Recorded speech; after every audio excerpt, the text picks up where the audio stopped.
Klabu ya Yanga kesho inashuka dimbani kuivaa FAR Rabat ya Morocco katika mchezo muhimu wa ligi ya mabingwa barani Afrika, huku kocha mkuu wa klabu hiyo Pedro Gonçalves akionyesha imani kubwa ya kikosi chake kuelekea pambano hilo.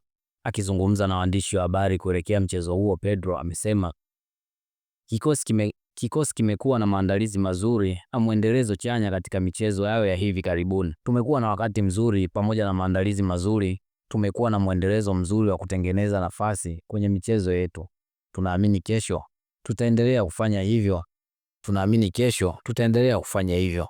Kocha huyo raia Ureno amesisitiza kuwa licha ya kuiheshimu FAR Rabat, Yanga ina nafasi ya kufanya vizuri endapo itatumia nafasi itakazopata kwa umakini na usahihi wa hali ya juu. Akizungumza moja kwa moja kuhusu mpinzani wao, Pedro amesema, tunawajua wapinzani wetu wana timu nzuri ambayo inaweza kucheza katika mazingira tofauti ya kimbinu. Tumejiandaa kuwakabili kwa namna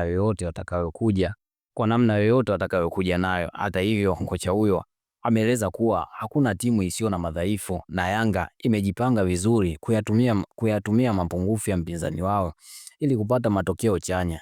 Kwa mtazamo wa mashabiki wa Yanga, huu ni mchezo wa kuthibitisha ubora wa timu kimataifa.